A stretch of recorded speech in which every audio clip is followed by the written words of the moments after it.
شهيدا أشهد أن لا إله إلا الله وحده لا شريك له وأن سيدنا محمدا عبده ورسوله وصفيه من خلقه وحبيبه بلغ الرسالة وأدى الأمانة ونصح الأمة كشف الغمة وجاهد في الله حق جهاده حتى أتاه اليقين. اللهم صل على سيدنا محمد وعلى آله وصحبه وبارك وسلم. ما بعد.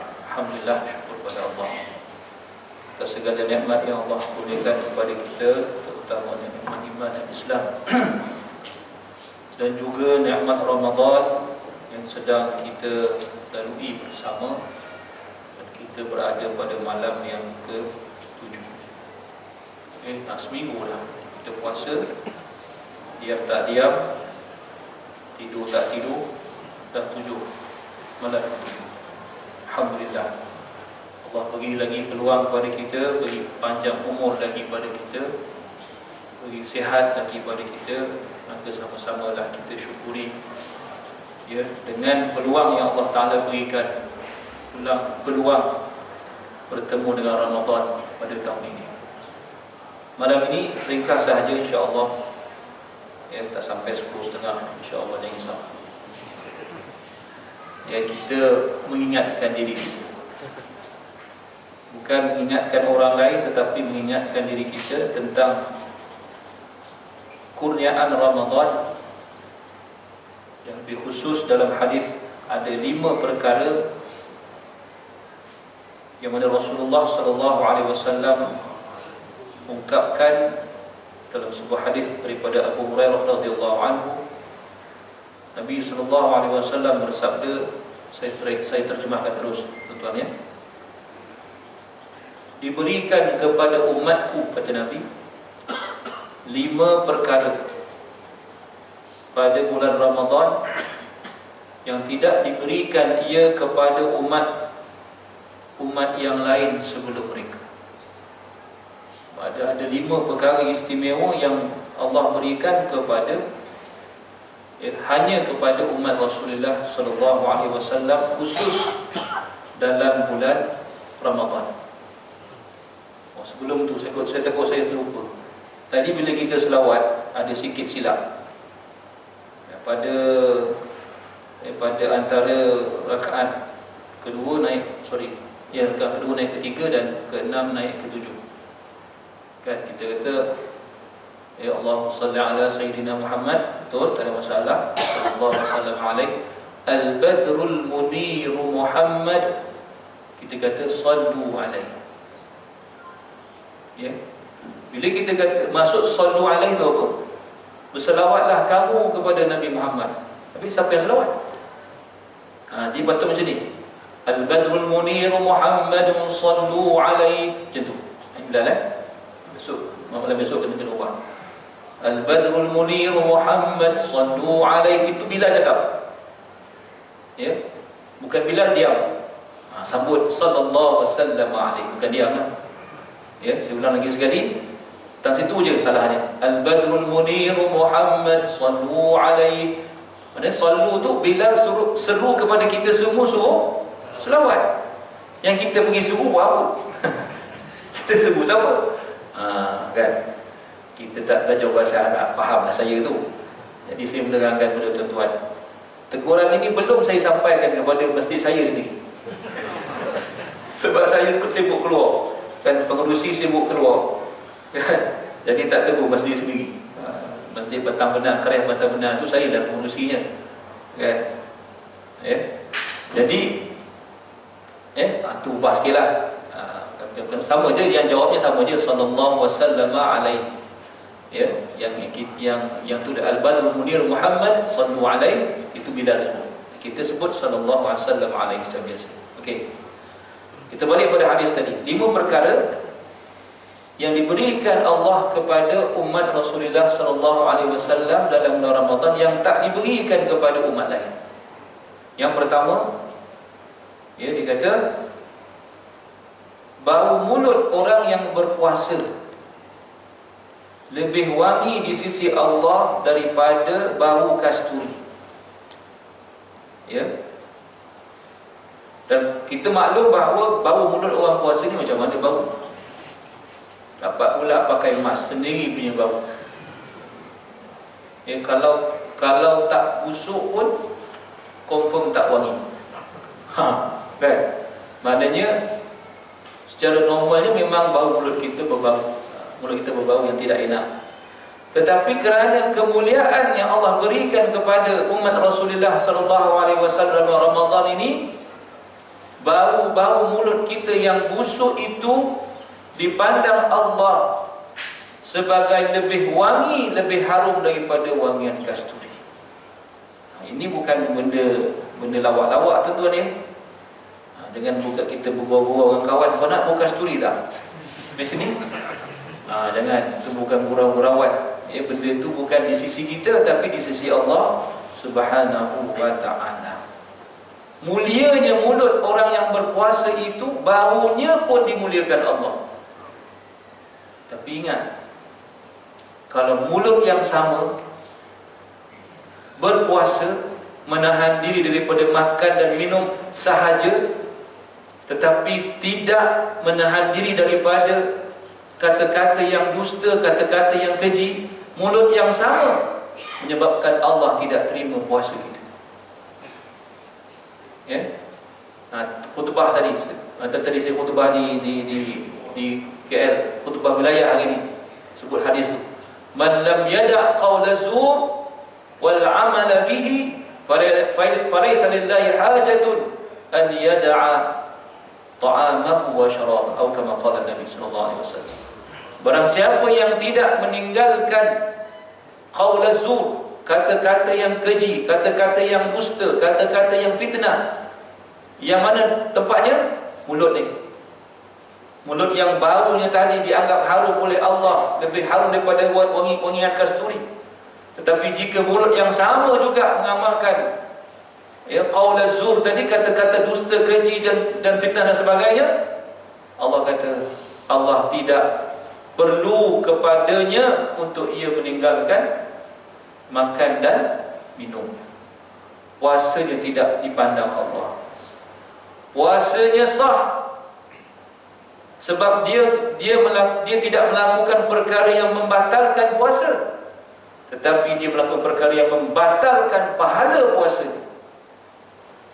Tuan-tuan, hari ini manusia kita ni bukan hanya bercakap dengan mulut, tapi hari ini bercakap dengan tangan, mewakili mulut. Mulut diam, tangan bercakap, tulis, media sosial, tak apa-apa, kan? Hantar sana, share sana, fitnah sana, fitnah sini. Ingat, Allah tak pandang puasa kita. Baik, itu yang pertama.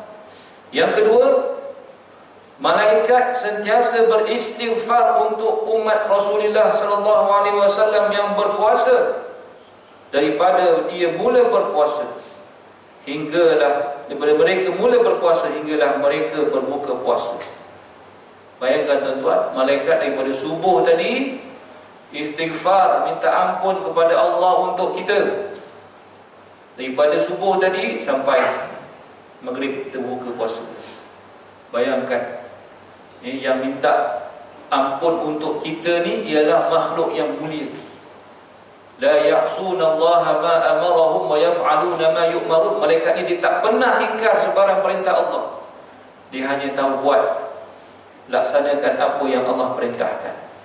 Pastilah doanya atau doa malaikat itu diterima Allah Subhanahu wa ta'ala. Yang ketiga, Allah Subhanahu wa ta'ala bergembira dengan menghiaskan syurganya. Bulan puasa ni, bulan Ramadan ni, Allah hiaskan syurganya dan beritahu kepada syurga, wahai syurga-syurga sekalian, umat Muhammad sedang berpuasa. Tak lama lagi segala kesusahan dia hidup di dunia ni akan hilang.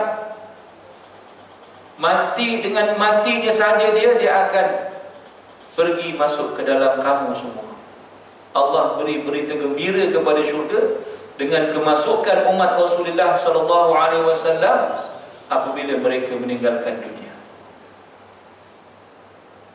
betapa mulianya Ramadan yang Allah Ta'ala berikan kepada umat Rasulullah sallallahu alaihi wasallam. Baik. Yang keempat, keistimewaan yang Allah beri kepada umat Rasulullah pada bulan puasa ialah syaitan-syaitan yang jahat. Tak ada syaitan yang baik lah kan, tapi dipanggil syaitan yang dipanggil al-maradah. Dia syaitan yang tuan-tuan, syaitan jin. Maksudnya syaitan jin ni dia ada kasta-kasta dia juga kan. Ada urusan dan profesional, ada sokongan. Lebih buat kita lah. Jadi yang diikat atau yang dibelenggu pada bulan Ramadan ini, yang atas, jusa ke atas. Apa ya nak faham kan? Jusa ke atas itu yang diikat. Jadi arahan tak boleh nak keluar sebab kena ikat. Yang bawah-bawah ni tak diikat. Ini sebahagian pendapat ulama. Berdasarkan hadis ini dipanggil maradatus syayatin atau asyaitan al-maradah. Ini yang paling degil daripada yang degil. Yalah, jusa ke atas tentulah. Bagi contoh melampau ustaz, lebih kurang lah kan. Marah pula orang dosa dalam jemaah, minta maaf ya. Dosa yang belum pencin agaknya. Kan? Jadi Allah muliakan umat Nabi sallallahu alaihi wasallam dengan mengikat, membelenggu syaitan-syaitan itu, sehingga mereka tidak mampu untuk menggoda umat Rasulullah sallallahu alaihi wasallam dalam bulan Ramadan seperti mana mereka menggoda pada bulan yang lain. Bukti nampak depan kita. Bulan Ramadan, orang ramai datang ke masjid, ke surau, kan? Lebih daripada bulan biasa. Itu perkara biasa. Sebab berdasarkan hadis yang lain. Ya. Tapi ada perkara yang luar biasa. Apa dia? Dah bulan Ramadan pun tak datang ke surau. Itu luar biasa. Dah maaf saya gurau ni, tapi betul. Ya. Kalau ramai datang ke surau masjid bulan puasa, biasa. Itu bulan puasa, biasa. Jangan tuan-tuan pandang sebelah duduk mana. Jangan tanya cik hati orang tu. Tak pernah nampak. Jangan, biarkan dia datang. Itu benda biasa bulan puasa, bulan Ramadan. Tapi kalau bulan Ramadan pun tak terpanggil untuk ke rumah Allah, tak terpanggil untuk mengingati Allah, tak terpanggil untuk membaca Al-Quran, ini luar biasa. Ya. Sebab tu tuan-tuan, bulan Ramadan ni Allah lemahkan kekuatan kejahatan untuk menggoda kita. Allah sempitkan laluan-laluan syaitan dalam badan kita. Dalam hadis Nabi SAW sebut, Inna syaitana yajri min ibni Adam majrad dam. Syaitan itu berjalan mengalir dalam badan manusia di mana adanya darah yang mengalir. Ya. Fadayyiquha bil ju'i wal 'atash, maka sempitkanlah laluan-laluan syaitan itu dengan berlapar dan berdahaga. Maknanya puasa. Puasa ni menyempitkan laluan dia. Jadi dah lemah kat situ dah. Lepas tu yang bos-bos tadi diikat pula. Ya, masuk penjara kejap, tahanan reman. Yang sebulan tak boleh keluar. Dah lemah kat situ.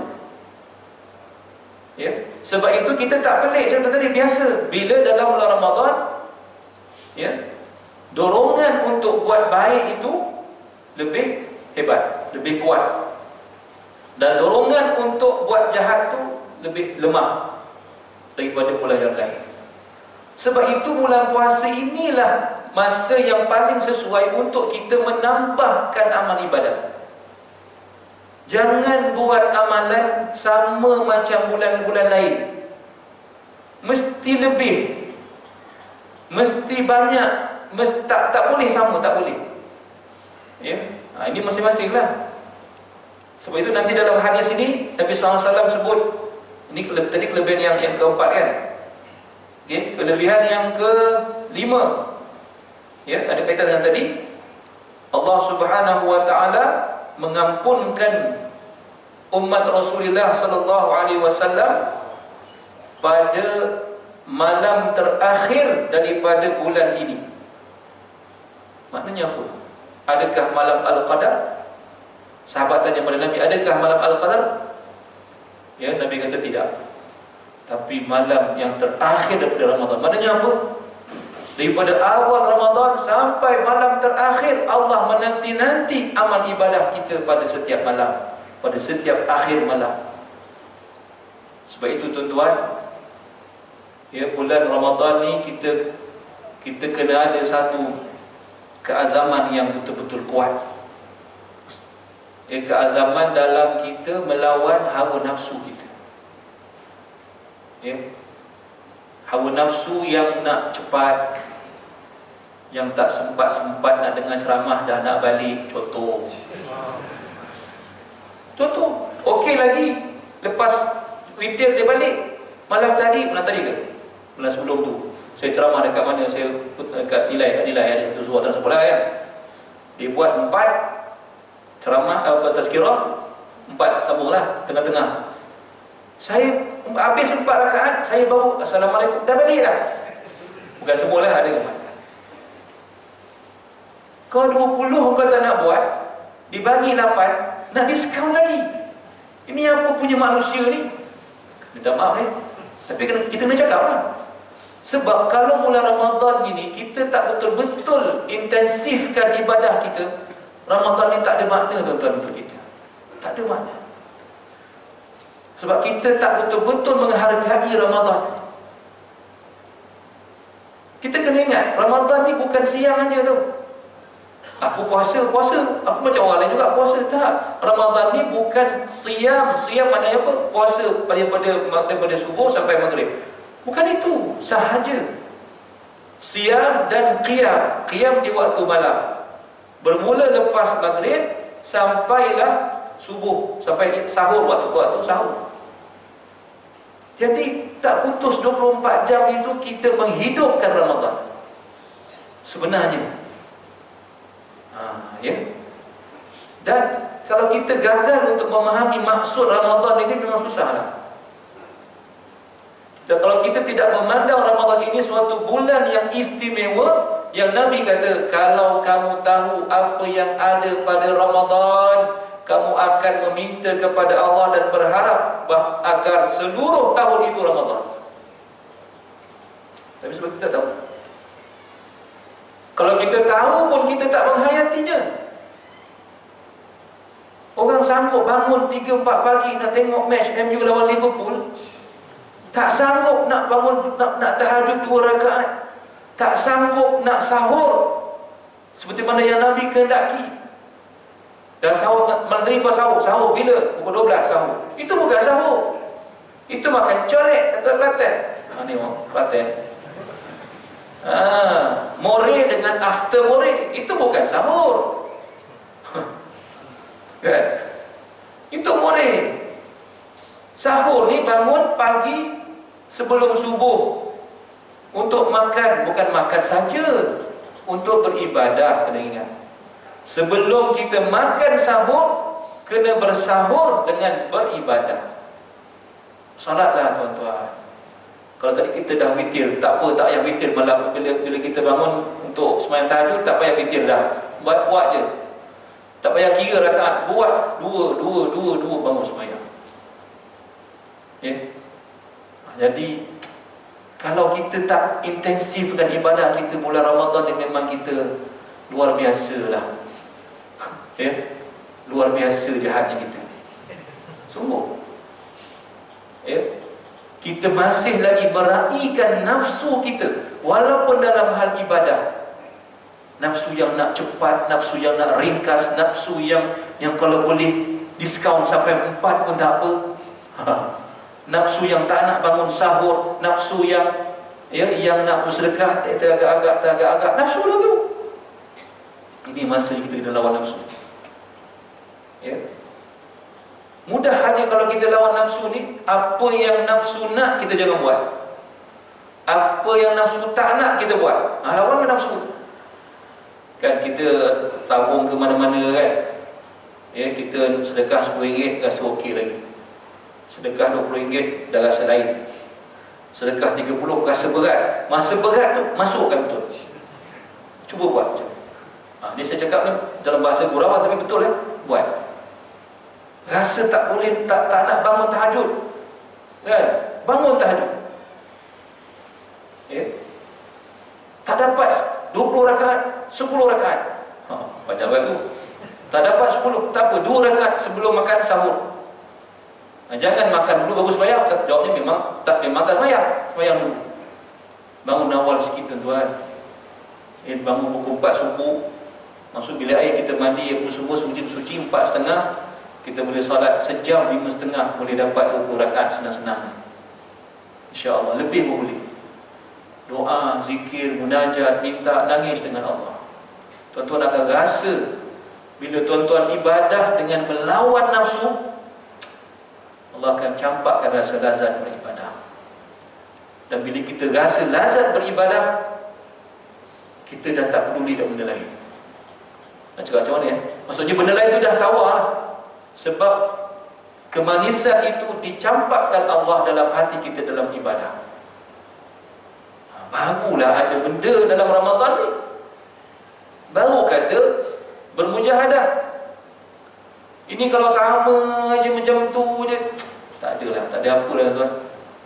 Jadi tolong sebab itu Nabi SAW ajar kita usahakan keluarkan harta kita bagi orang berbuka, bagi juadah pada orang nak buka puasa ni. Nak ajar kita supaya lenturkan nafsu, lawan nafsu yang kedekut ni jadi pemurah. Bukan benda senang sebenarnya. Bukan benda senang. Masa rasa tak nak bagi tu bagi. Tu dia. Sampai Nabi kata walaupun dengan seteguk air, dengan sebelah tamar, bersedekahlah untuk bagi makan orang buka puasa. Jadi sebab itulah kita bulan Ramadan ni kena lawan nafsu kita. InsyaAllah InsyaAllah dengan kita tidak meraihkan nafsu, kita buat ibadah sungguh-sungguh, ikhlaskan diri kerana Allah Subhanahu wa taala, insya-Allah Allah akan tukar kita jadi hamba-hambanya yang bertakwa. Dan itulah matlamat puasa, matlamat Ramadan, la'allakum tattaqun. Mudah-mudahan kamu menjadi orang yang bertakwa. Jadi mudah-mudahan Allah Taala berikan taufik hidayah kepada kita semua yang dapat mengamalkan segala yang perlu kita amalkan dan dapat meninggalkan apa yang perlu kita tinggalkan dalam bulan Ramadan ini. Dan Ramadan ini akhirnya akan menjadi Ramadan yang terbaik dalam hidup kita dan semua amal kita diterima Allah Subhanahu wa taala. Terima kasih atas perhatian, maaf atas segala kekurangan. Jumpa lagi jika ada kesempatan. Qul qawli hadza astaghfirullahal azim li wa lakum. Assalamualaikum warahmatullahi wabarakatuh. Subhanallah.